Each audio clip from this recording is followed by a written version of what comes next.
안녕하세요. 오늘 우리가 같이 공부할 책은 다산 정약용 선생님의 지식경영법입니다. 그 다산 선생에 대해서는 제가 생각할 때는 그래요. 대한민국의 우리 그 조선 또 뭐 고려 이 우리 그 민족의 대천재가 몇 사람 있죠. 최고의 천재는 뭐니 해도 세종대왕이고 아마 거의 버금가는 천재가 저는 다산 정약용이라고 생각을 합니다. 18세기 중엽에 이제 태어나셨죠. 실학사상 그는 다산입니다. 조선 최고의 실학자이자 개혁가입니다. 예. 그 조선의 왕 중에서 세종 다음으로 그야말로 그 성군이라고 일컫는 정조가 그 다산 정약용의 강력한 후원자였습니다.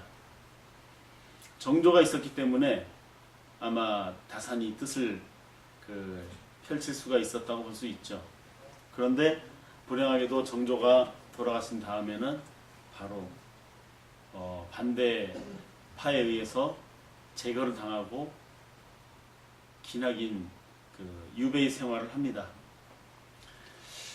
그 거의 20년 가까이 18해 정도의 그 유배 생활 동안 사실은 이 다산 정약용의 뭐랄까요 그 필생의 역작들이 나옵니다. 다산 정약용은 약 한 500권 가까이, 정확하게 말하면 경집은 232권, 그 다음에 문집은 267권, 총 499권의 책을 저술하셨습니다. 물론 사실은 대부분의 책들의 공저입니다. 공저. 예를 들어서 다산께서 어떤 그 개념을 잡으시면 제자들이 그거를 정리하고 하는 어떤 공동 작업입니다. 혼자서 500권의 책을 처음부터 끝까지 다 쓴다라는 것은 그거는 불가능하겠죠. 그래서 그래도 한 사람에 의해서 그 많은 책들이 시작이 됐고 완성의 과정까지 그 주도적으로 주체적으로 관여를 하셨다고 하는 것은 대단한 업적입니다. 그래서 499권의 책들은 사실은 다산 정약용의 저술이라고 볼 수 있습니다. 또 그렇게들 사학자들 다 인정을 합니다. 자, 이 다산 선생 지식경영법 요 책 본론으로 들어가면 사실 저는 이 책을 보면서 많이 놀랐습니다. 지금 우리가 가르치고 있는 포커스 리딩의 원조가 정약용이었구나라는 것을 저는 이 책을 보면서 인정하지 않을 수 없었습니다. 많은 부분에서 지금 우리가 그 하고 있는 포커스 리딩과 너무나 개념이 흡사하고 일맥상통합니다. 그럼 몇 가지 한번 짚어보기로 하겠습니다. 자, 이 책은 공부를 어떻게 할 거냐라는 것을 그 담고 있는 공부의 방법론에 관련된 책인데요. 제일 먼저 이야기하고 있는 것이 뭐냐면 그 가치 판단의 문제를 얘기를 해요. 가치 판단. 도대체 뭐가 문제냐? 무엇이 중요하냐를 먼저 생각을 하라고 얘기를 하고 있습니다. 무엇이 유용하고 가치 있는 정보냐? 그 다음에 우리가 책을 제대로 읽고 나서 뭔가 이해를 못한다거나 글을 제대로 쓰지 못한다거나 등등 학습이 제대로 안 되는 이유는 본질적으로 문제가 무엇인지를 모르는 것이 문제다라는 거죠.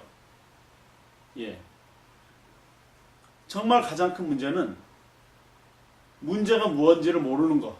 그것이 가장 큰 문제라고 얘기를 합니다. 자, 포커스 리딩이라고 하는 것도 그렇죠. 한 권의 책에서 가장 중요한 에키스를 찾아내는 것이 포커스 리딩입니다. 찾아내서 그것을 어떻게 적용을 하고 활용할 거냐, 어떻게 나에게 나의 지혜로 만들 것이냐를 가르치고 있는 것이 포커스 리딩인데 이 다산선생 지식경영법에서도 그런 얘기를 합니다. 도대체 뭐가 문제냐? 무엇이 핵심이고 무엇이 가장 중요하냐? 이것을 먼저 이해하는 것. 그것이 공부의 시작이라고 얘기를 하고 있습니다. 예, 포커스 리딩이죠. 그 다음에 공부를 하는 데 있어서 한 우물을 깊이 파라고 얘기를 합니다. 한 우물. 자, 소나비는 겉만 적신다. 한여름에 그냥 확 폭우가 쏟아집니다. 물이 그냥 막 흘러가요. 그런데 깊이 적시지는 않는다 이거죠. 그런데 부슬부슬 내린 이슬비가 비가 오는 것 같지 않지만 쭉 오다 보면 땅속 깊은 데까지 적십니다. 포커스 리딩에서는 이런 얘기를 합니다. 책 읽기는 양이 아니라 질이라고 얘기를 하고 있어요. 질. 그래서 이제 주제별 독서를 하라고 하죠. 자, 시골에 가면 이제 이 하우스 농사를 짓는데 혹은 이제 밭농사도 마찬가지입니다. 점적 관수라는 게 있어요.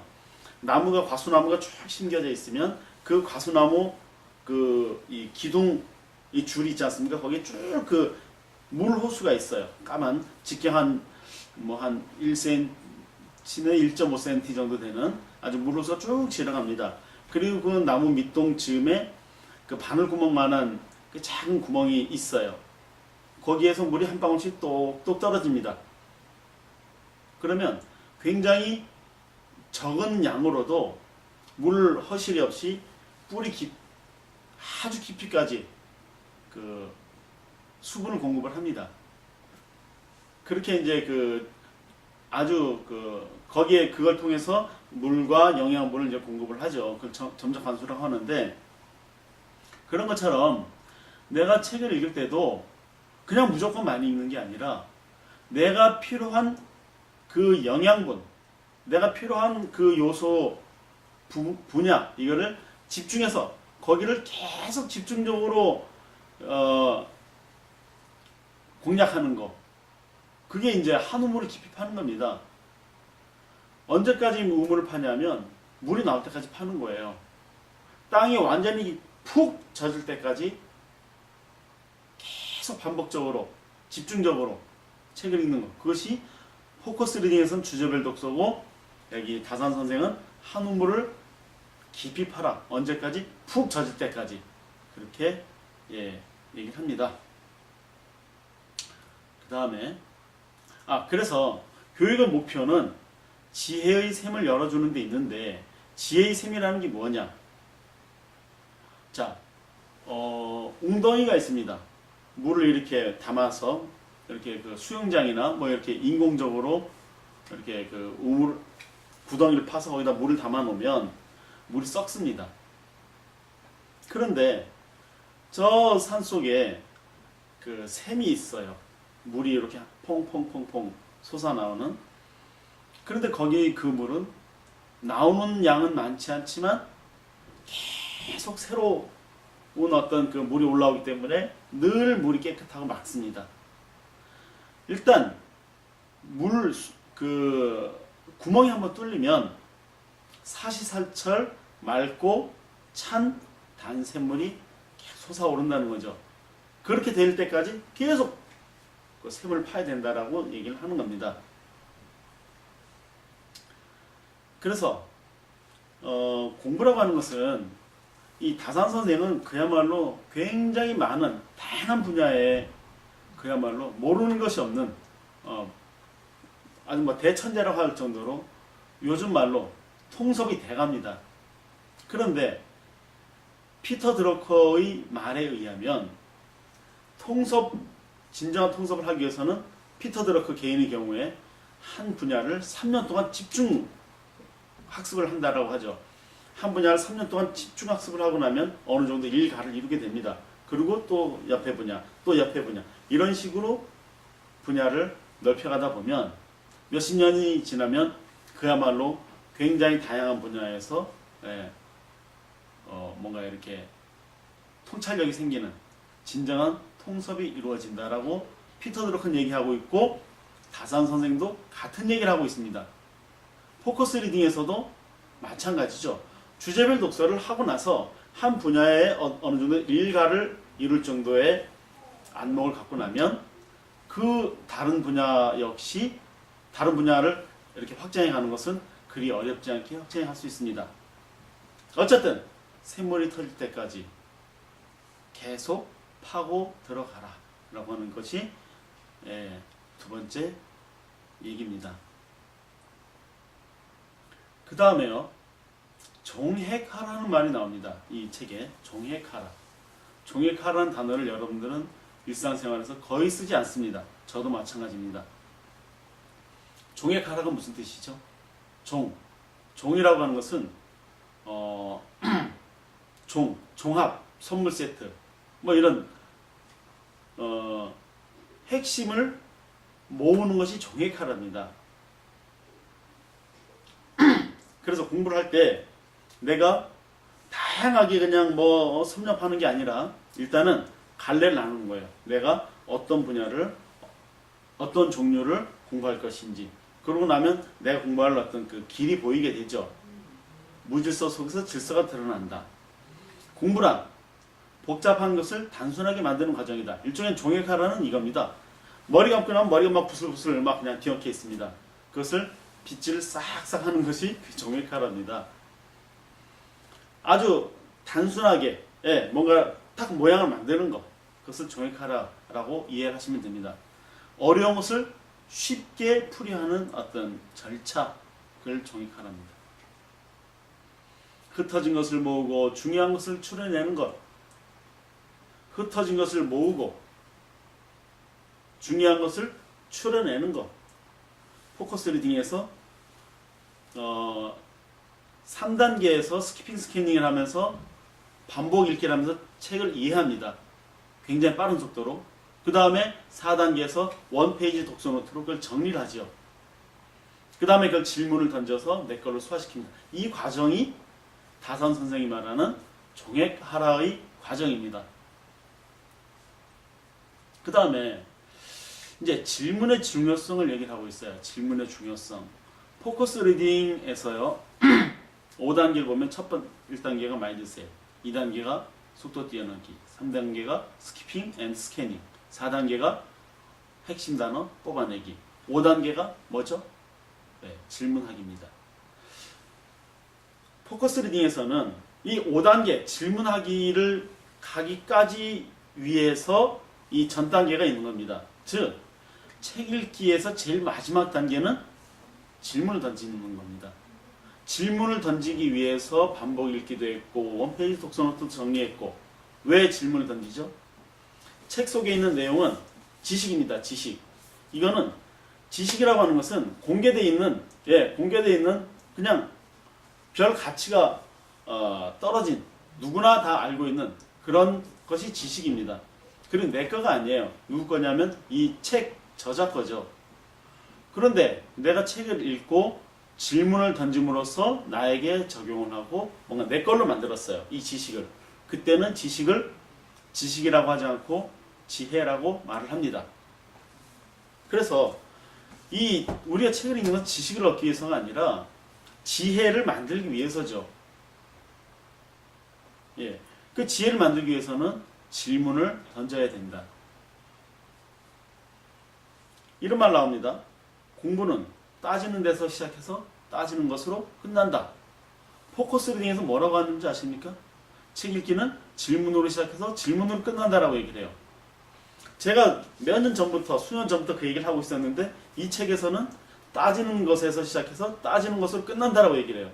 제가 그걸 보고 깜짝 놀라기도 하고 굉장히 속으로 웃었습니다. 똑같은 말씀을 이미 400년 전에 하셨구나. 싶었어요. 어쨌든 질문이라고 하는 것은 이 책 질문을 던짐으로써, 자, 소크라테스도 마찬가지고요. 세계적인 석학들은 공통적으로 얘기를 하는 것이 질문의 중요성을 얘기를 합니다. 선명한 길이 뚜렷이 드러날 때까지 따지고 또 따지고 언제까지요? 확신이 들 때까지. 그 지식이 내 거가 될 때까지, 아까 우물이 그 샘이 터질 때까지, 푹 젖을 때까지 계속 파고들어간다 그랬죠? 예, 일맥상통한 얘기죠. 그래서 이제 여러분들 이제 이 책 다 읽어보셨겠죠? 제일 마지막에 이런 얘기를 해요. 자, 이 지식 책을 읽어서 지식의 질을 높인다 이거예요. 지식의 질을 높이기 위해서는 어떻게 해야 되냐? 첫 번째, 아까 처음에 뭐라 그랬죠?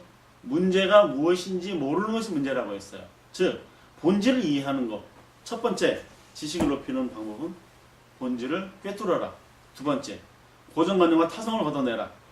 고정관념이라고 하는 것은, 자, 책을 읽는데요, 내 관점으로 책을 보는 게 아닙니다. 일단은 이 책을 쓴 저자의 관점에서 이해하는 거예요. 이게 이제 대화의 방법이죠. 저자의 관점에서 책을 이해하는 거. 그 다음에 이제 뒤집어 생각해 보는 거예요. 다양한 관점으로 이제 생각을 해본다는 거죠. 그 다음에 포커스 리딩에서 질문의 세 가지 질문의 도구가 있어요. 첫 번째는 why가 있고요. 두 번째는 how가 있어요. why는 시작과 끝을 묻는 질문이고, how는 그 과정을 묻는 질문이고, 그 다음 세 번째 질문의 도구가 있어요. 뭔지 아시죠? 예, if라는 건데, if. 뒤집어 보는 거예요. 만약. 그러니까 평범한 문장을 만약이라는 의문사를 붙여서 의문문으로 만들면, 예, 그 다음부터는 정말 다양한 생각이 막 뻗어나갑니다. 상식화를 찔러라. if. 그 다음 실용성을 더욱 강화해라. 책을 읽는데 책을 왜 읽냐? 내 걸로 만들기 위해서. 왜 내 걸로 만들어? 어떤 목적이 있어서 사용하려고. 예, 실용성을 위해서 책을 읽습니다. 그 다음에 변화를 추구해라. 그 다음 대안을 제시해라. 그 다음 과거의 것을 첨가해 새 것을 만들어라. 조선시대에 썼던 실학, 과연 이것이 지금 우리에게 유용한 어떤 지식일까? 그 자체만으로는 유용하지 않을 수가 있습니다. 그러나 그것을 과거의 것을 참고해서 지금에 대입해서 우리가 이해한다 그러면, 예, 이것은 새로운 지식이 됩니다. 역사를 보는 것도 마찬가지죠. 과거의 것을 참고해서 현재 혹은 미래에 적용하는 것. 그것입니다. 그 다음에 그때 거기, 조선시대의 거기, 좀 전에 했던 얘기와 비슷한데요. 그때 거기가 아니라 지금 여기에 초점 맞춰라. 다산 선생이 지금 이 현 시대를 살고 있다고 생각을 하고 현 시대를 살아가는 우리에게 말씀하시는 내용, 지금 여기에, 예, 초점을 맞춰서 이해하는 거죠. 이제 이런 과정들이 지식의 질을 높이는 거다. 자세한 내용은 이 책 내용 안에 있습니다. 쭉 읽어보시면 되겠고요. 자, 마지막으로요, 제가 이 책을 통해서 여러분들과 같이 이야기를 나누고 싶은 거는, 지금까지 우리가 이제 그 문제를 이해를 해라. 그 다음에 한문을 깊이 파라. 그 다음에 주제별 독서를 해라. 그 다음에 질문을 깊이 파고 들어가라. 이걸 한마디로 얘기하면 뭐죠? 예, 한마디로. 뿌리 근자에 기운 기자입니다. 근기라는 말을 이 책에서 얘기를 하고 있어요. 근기. 근기가 뭐죠? 바탕 공부입니다. 뿌리가 되는 기운, 바탕 공부예요. 오랫동안 목적에 집중할 수 있는 힘의 근원이 바로 근기다. 그걸 지금 뭐라고 얘기하냐면 끈기라고 얘기를 합니다. 끈기. 예. 여러분들, 우리가요, 인생을 살아가는 데 있어서 그냥 대충 하다 보면 시간이 금방금방 지나가요. 내가 뭘 했나 싶었는데 벌써 올해도 벌써 4분의 1이 다 지나갔습니다. 그렇게 세월이 빨리 지나가고요. 그 다음에 올해도 곧 다 지나가겠죠. 그리고 5년, 10년도 그냥 진짜 바람처럼 흘러갈 겁니다.